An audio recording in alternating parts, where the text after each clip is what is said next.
देवताओं का दिव्य समूह क्षीर सागर के समीप पहुंचा। चारों ओर अद्भुत शांति थी। श्वेत जल की लहरें मंद गति से उठ रही थीं। अनंत शेष अपने सहस्र फणों पर संपूर्ण लोकों के पालन करता भगवान श्री हरि विष्णु को धारण किए हुए थे। माता लक्ष्मी उनके चरणों की सेवा कर रही थी। सभी देवता एक साथ नतमस्तक हो गए। देवराज इंद्र ने दोनों हाथ जोड़कर कहा, नमो नारायण प्रभु, हम आपकी शरण में आए हैं। भगवान विष्णु ने धीरे धीरे अपने नेत्र खोले। उनके मुख पर वही शाश्वत करुणा और स्थिरता थी। भगवान विष्णु मंद मुस्कान के साथ बोले, देवराज इंद्र, मैं जानता हूं कि तुम सब किस कारण आए हो। देवराज इंद्र विनम्र स्वर में बोले, प्रभु, पृथ्वी पर धर्म संकट में है।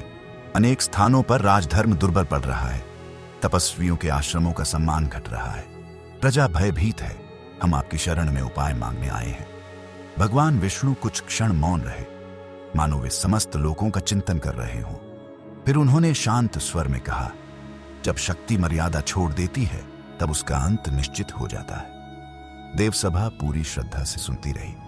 भगवान विष्णु आगे बोले, धर्म की रक्षा केवल शस्त्र से नहीं होती। धर्म की रक्षा तप, संयम, ज्ञान और न्याय से भी होती है। देवगुरु बृहस्पति ने विनम्र भाव से पूछा, प्रभु, तब इस संकट का समाधान क्या होगा? भगवान विष्णु की दृष्टि पृथ्वी की ओर उठी। समय आने पर मैं स्वयं अवतीर्ण होऊंगा। यह सुनते ही समस्त देवता प्रसन्न हो उठे। किंतु भगवान विष्णु ने आगे कहा, परंतु इस बार मेरा स्वरूप भिन्न होगा। मैं किसी राजमहल में जन्म नहीं लूंगा। मैं एक ऐसे ऋषिकुल में जन्म लूंगा जहां तप ही सबसे बड़ा वैभव होगा। वह बालक पहले शास्त्र सीखेगा, फिर शस्त्र धारण करेगा। उसके हाथ का परशु क्रोध का नहीं, धर्म का प्रतीक होगा। संपूर्ण क्षीर सागर मानो उन वचनों का साक्षी बन गया। देवराज इंद्र सहित सभी देवताओं ने एक साथ कहा, प्रभु, आपकी जय हो। उसी समय पृथ्वी पर भृगुवंश के महान तपस्वी महर्षि जमदग्नि अपने आश्रम में प्रातःकालीन संध्या वंदन पूर्ण कर ध्यान में लीन थे। आश्रम के चारों ओर घना वन था। पास ही एक निर्मल नदी कल कल करती हुई बह रही थी। शिष्य यज्ञ की तैयारी में लगे थे। कहीं समिधाएं सजाई जा रही थी, कहीं गौ की सेवा हो रही थी और कहीं वेदों का स्वाध्याय चल रहा था। आश्रम का प्रत्येक कार्य अनुशासन और शांति से संपन्न हो रहा था। उधर माता रेणुका अतिथियों के लिए आसन बिछा रही थीं। उन्होंने स्वयं अपने हाथों से यज्ञ के पात्र व्यवस्थित किए। गौशाला से लौटते समय उनकी दृष्टि महर्षि जमदग्नि पर पड़ी। आज उनके मुखमंडल का तेज सामान्य से कहीं अधिक था। वे धीरे धीरे उनके समीप पहुंची। दोनों हाथ जोड़कर विनम्र स्वर में बोली, स्वामी, आज आपके मुख पर विलक्षण आभा दिखाई दे रही है। क्या ध्यान में कोई दिव्य संकेत प्राप्त हुआ? महर्षि जमदग्नि ने धीरे धीरे अपने नेत्र खोले। कुछ क्षण तक वे मौन रहे, फिर आकाश की ओर देखते हुए बोले, रेणुके, कभी कभी समय आने से पहले ही प्रकृति संकेत देने लगती है। माता रेणुका ध्यानपूर्वक सुनती रही। महर्षि जमदग्नि आगे बोले, आज ध्यान में मुझे ऐसा अनुभव हुआ मानो आने वाले वर्षों में धर्म की एक महान परीक्षा होने वाली है। माता रेणुका ने शांत स्वर में कहा, यदि यह ईश्वर की इच्छा है तो निश्चित ही उसके पीछे भी कोई दिव्य उद्देश्य होगा। महर्षि जमदग्नि मुस्कुराए, हाँ, और जब भी धर्म संकट में पड़ता है तब भगवान कभी अपने भक्तों को अकेला नहीं छोड़ते। इतना कहकर उन्होंने पुनः ध्यान के लिए नेत्र बंद कर लिए। उसी क्षण आश्रम के ऊपर से एक श्वेत प्रकाश की किरण क्षण भर के लिए गुजरी। वन के पक्षी एक साथ चहचहा उठे। मंद पवन बहने लगी। प्रकृति मानो किसी अदृश्य आगमन की तैयारी कर रही थी और नियति धीरे धीरे अपने अगले पृष्ठ की ओर बढ़ रही थी। संध्या का समय था। सूर्य अपनी अंतिम किरणें वन की ऊंची ऊंची शाखाओं पर बिखेर रहा था। आश्रम में संध्या वंदन का समय हो चुका था। शिष्य एकत्र होकर वेद मंत्रों का उच्चारण कर रहे थे। मंत्रों की पवित्र ध्वनि से पूरा वन गूंज उठा।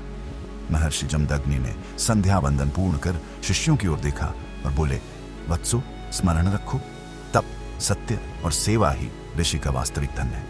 जिस दिन मनुष्य अहंकार को अपना गुरु बना लेता है, उसी दिन उसका पतन आरंभ हो जाता है। सभी शिष्यों ने एक स्वर में उत्तर दिया, गुरुदेव, आपकी आज्ञा हमारे लिए धर्म है। उसी समय आश्रम के बाहर से किसी के आने की आहट सुनाई दी। एक वृद्ध तपस्वी तेज कदमों से आश्रम में प्रवेश कर रहे थे। लंबी यात्रा के कारण उनका शरीर धूल से ढका था, किंतु उनके मुख पर तेज स्पष्ट था। माता रेणुका तुरंत आगे बढ़ी। माता रेणुका ने विनम्रता से कहा, ऋषिवर, आपका स्वागत है, कृपया आसन ग्रहण कीजिए। वृद्ध तपस्वी ने आसन ग्रहण किया। महर्षि जमदग्नि भी उनके समीप आए। महर्षि जमदग्नि ने आदरपूर्वक पूछा, ऋषिवर, आपकी यात्रा मंगलमय रही, कृपया अपना परिचय दीजिए। वृद्ध तपस्वी बोले, मैं उत्तरापट के अनेक आश्रमों से होता हुआ आया हूं। मार्ग में जो देखा उसने मेरे हृदय को व्याकुल कर दिया। आश्रम में मौन छा गया।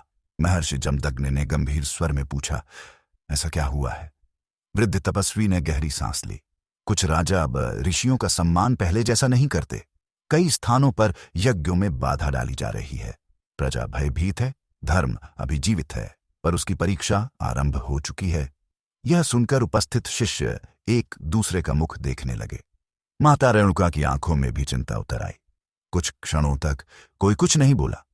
फिर महर्षि जमदग्नि शांत किंतु अटल स्वर में बोले, धर्म की रक्षा केवल राजा का कर्तव्य नहीं है। जहां जहां सत्य का दीपक जलता रहेगा, वहां वहां आशा जीवित रहेगी। वृद्ध तपस्वी ने सहमति में मस्तक झुका दिया। ऋषिवर, आपकी वाणी से मेरे मन को शांति मिली। रात्रि उतरने लगी। आकाश असंख्य तारों से भर गया। शिष्य अपने अपने कुटीरों की ओर चले गए। यज्ञ की अग्नि धीमे धीमे जल रही थी। महर्षि जमदग्नि एक बार फिर ध्यान में बैठे।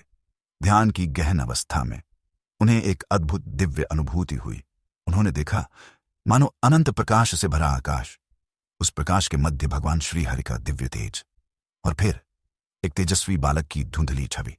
उसके मस्तक पर अद्भुत आभा थी, नेत्रों में करुणा और अटल संकल्प, और उसके समीप एक दिव्य परशु प्रकाशमान हो उठा। क्षण भर में वह दृश्य विलीन हो गया। महर्षि जमदग्नि ने तुरंत नेत्र खोल दिए। उनके हृदय की गति सामान्य से तेज थी। उन्होंने दोनों हाथ जोड़कर आकाश की ओर देखा और धीमे स्वर में कहा, प्रभु, यदि यह आपकी इच्छा है तो मुझे उसे स्वीकार करने की शक्ति भी दीजिए। उसी समय आश्रम के बाहर मंद पवन चलने लगी। वन के वृक्ष एक साथ झूम उठे, मानो स्वयं प्रकृति किसी महान अतिथि के आगमन की तैयारी कर रही हो। लेकिन अभी किसी को यह ज्ञात नहीं था कि यह केवल एक बालक के जन्म की तैयारी नहीं थी। यह उस महापुरुष के आगमन की भूमिका थी जो आगे चलकर धर्म की रक्षा के लिए इतिहास का प्रवाह बदल देगा।